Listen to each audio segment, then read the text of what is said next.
All right, let's talk briefly about short-term rentals. Obviously, they're the rage, but some people are even saying that, they're going to fall out of favor. By the way, I will tell you right now that's never going to happen because I've owned short-term rentals in places that are literally zoned for short-term rentals. Okay, so, and by the way, that's the first thing. If you're in an area that's zoned for short-term rentals, you know it's got long-term acceptance. Perfect example, Disney World. Okay, there are quite a few neighborhoods around Disney World that are zoned for short-term rentals. So if there's properties in an area zoned for it, okay, always a good sign. Okay, the second thing is if it's touristy related, also a great play, right? We could go, and I know a guy right now, I don't know him personally, but we've sort of connected. He's in Park City, Utah. Total tourist area, okay, again. So not a problem, whether it's houses, condos, townhomes, whatever. Okay, so that's the first thing. So what do I look for when I look for in a short-term rental? And I made some notes here that I'm just going to go real quick. One is AirDNA data. Okay, I like to look at the AirDNA data. I will tell you, in my experience, it's not always the most accurate. So, do your due diligence, compare what you see with, what you see on Airbnb, VRBO, etc. So it gives me an idea, but my approach has been whatever AirDNA says, and I'm not talking about the smart pricing, I'm just talking about the basic, hey, how much revenue is this generating? I'm going to take that down probably 10, maybe even 20%, depending on the area, because I've seen that fluctuation, I've seen that fluidity from what it says to what actually happened with our own properties. Maybe we're not the best property managers. It's entirely possible. We're not too proud to say that. But again, everybody's going to be different. Some are going to be more high end, some mid range. If you get into low end properties that you're in a short term rental, that gets kind of messy, which leads to my second point or my third point, and that is what is the clientele of the property? I had a property in my home market, which is Atlanta, and it was an Airbnb. It was near the airport. This was back when everybody says, "Oh, it's great to have it by the airport." Great, we did it. We put one by the airport. The property made money. We got out of that property in 4 months. Why did we get out in 4 months? Because the clientele sucked. Okay. I mean, this was a freshly remodeled home. We had people try to convince us there was a bug infestation just to steal money. They were a professional short-term renter. They didn't get anything, but they did get out of the house. Oh, and by the way, there was no infestation. In fact, the house was deserted. There was no bugs anywhere. We've had where they said there was going to be 5 people. We pull up. The neighbor is furious. I walk in the door to check in, and there's literally like 12 dudes hanging out with like 3 Xboxes, and it was a disaster.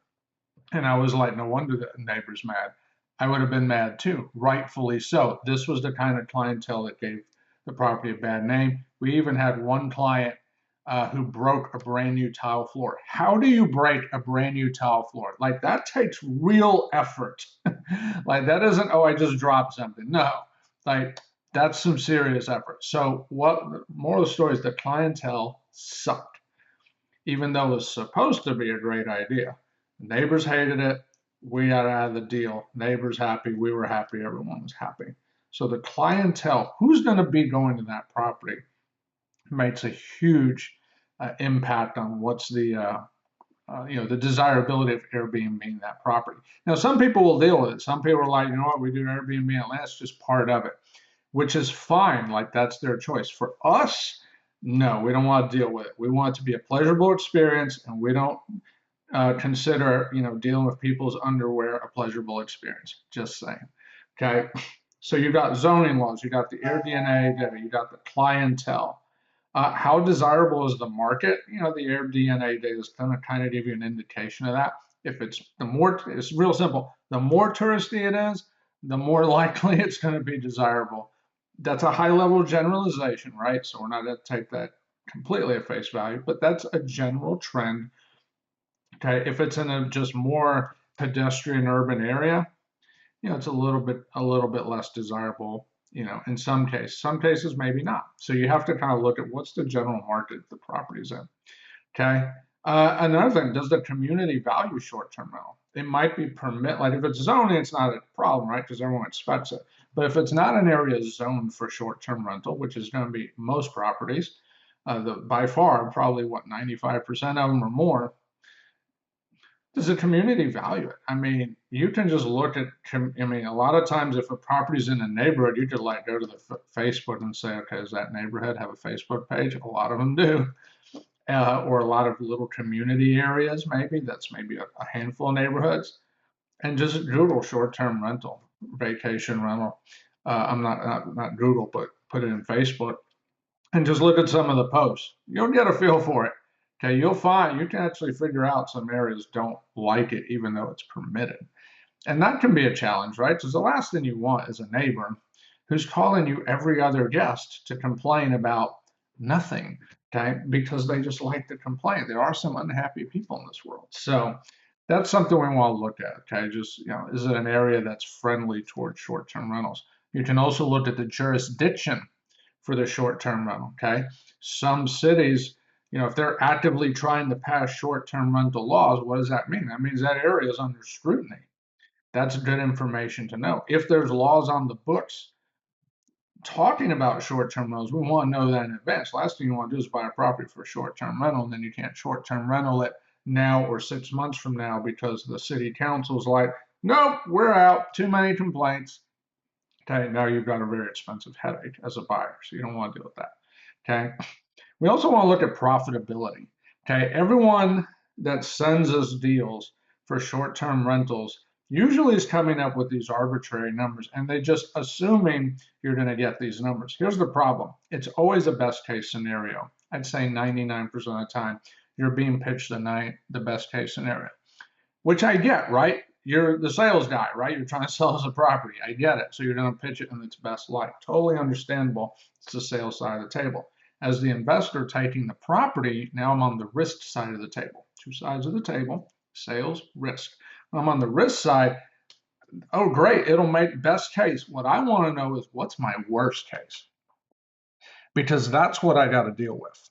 The worst case numbers is what I care about. I mean, the best case numbers, it's icing on the cake. But if the icing goes away, do I still have a good cake? Because if I don't have a good cake that I want to eat, even with zero icing, we have a problem. Houston, we have a problem. Okay, because what if I don't get cash flow? Now, let's take a step further. What if I don't get cash flow and something happens requiring me to sell, which leads to thing number two? So first thing, quality cash flow in a worst case scenario. Thing number two, equity. I see way too many short-term rentals being advertised with no equity. To me, that is a ticking time bomb. Okay, I've just seen too many things go wrong in real estate. The last thing we want to do is buy a property with little to no equity.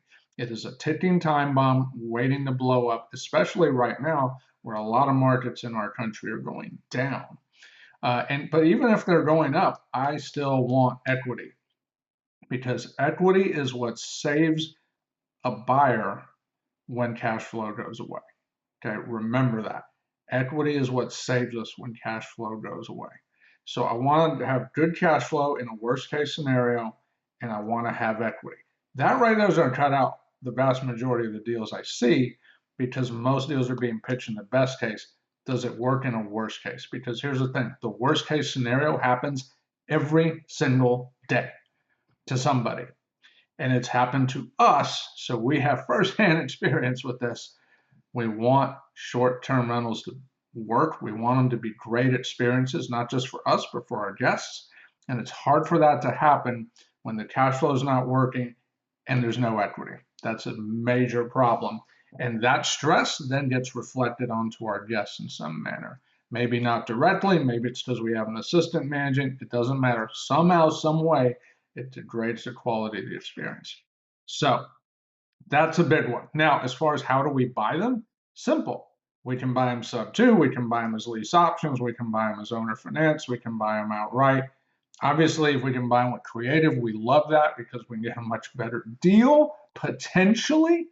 But we can buy them outright if need be. We can put loans on them, whatever the case. So there's all kinds of ways to buy them. But here's what I will tell you: as a buyer, I want to have as little money in that deal as possible. Why?